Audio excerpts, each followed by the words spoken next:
Welcome to The Explainer. Today, we're going to crack open one of the most common medical tests out there, the complete blood count, or CBC. We're going to turn that confusing piece of paper into a story that's all about you. You know the feeling, right? You get that report, and it's just a wall of letters and numbers. It could feel totally impenetrable. But what if it wasn't?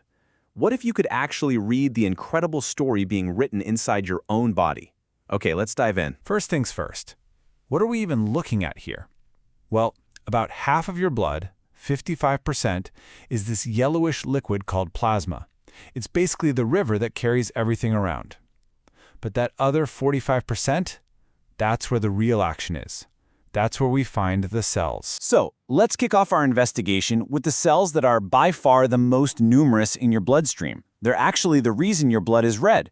I'm talking about your red blood cells, or RBCs for short. Just think of these as a gigantic fleet of microscopic delivery trucks. And I mean billions of them. Their one and only job is to grab oxygen from your lungs and haul it out to every single part of your body. They're literally fueling your every move. So it's all about balance, right? When doctors check your RBC count, they're seeing how well you can move oxygen around.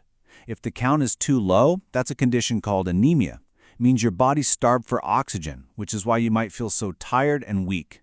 But if it's too high, that's called polycythemia, and it can actually make your blood so thick it's like a traffic jam, which can lead to other problems. Okay, so if the red blood cells are the delivery service, then who's the security team?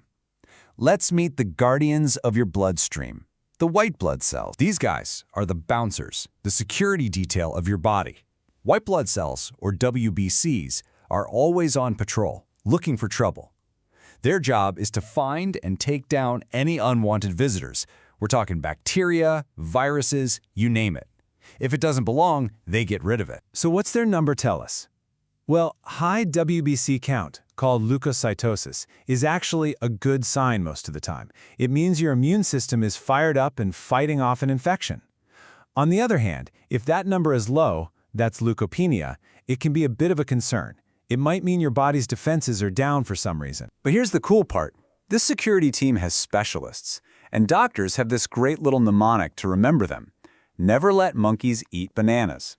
The N stands for neutrophils. They're your main bacteria fighters. L is for lymphocytes, the virus experts. M for monocytes, they're the cleanup crew. And E and B, eosinophils and basophils, handle the really specific stuff like allergies and parasites. All right, last but definitely not least on our tour are the true unsung heroes of any injury. They're not couriers, they're not guards, they're the emergency first responders. Let's talk about platelets. And get this, they're not even whole cells. Platelets are just these tiny little sticky bits floating around in your blood. They have one job and one job only. The second you get a cut, they spring into action to plug the leak. They're basically your body's own internal bandage kit. And their system is just beautiful in its simplicity. Step 1, they rush to the site of the injury and get sticky. Step 2, they immediately send out chemical signals, like a flare gun, calling for backup from other platelets.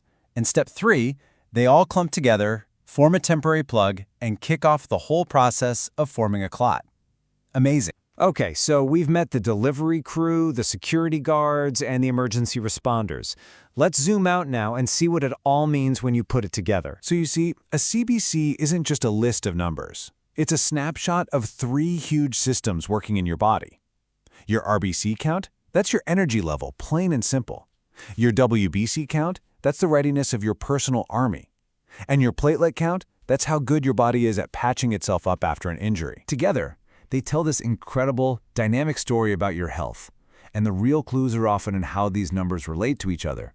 It's this constant, amazing dance happening behind the scenes, transporting, protecting, and repairing, that keeps you going every single second of every day. So the next time you get a blood test, don't just see it as a confusing document. See it as a chapter in your own personal health story. Understanding it isn't about being a doctor. It's about being an active participant in your own well-being. So, it really just leaves one question. What story is your blood telling today?